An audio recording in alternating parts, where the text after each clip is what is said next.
Volám sa Jano. Mám 40, 2 deti, hypotéku a už 15 rokov robím v tej istej fabrike. Po šichte si rád spravím kávu, sadnem na gauč a zapnem správy.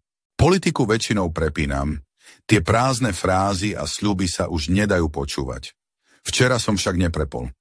Prezident a predseda NKÚ v hlavnom vysielacom čase, to nie je bežná kombinácia. Dnešné ráno bolo ako mnohé iné.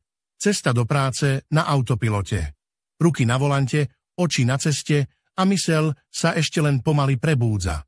Rádio hralo len ako kulisa, až kým moderátor neoznámil: dnes sú to presne 2 roky od spustenia Národného ukazovateľa rozvoja, spoločného projektu prezidentskej kancelárie a Najvyššieho kontrolného úradu.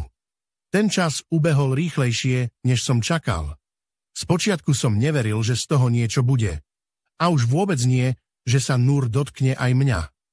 No posledný rok priniesol situácie, ktoré mi naznačili, že sa niečo začalo meniť.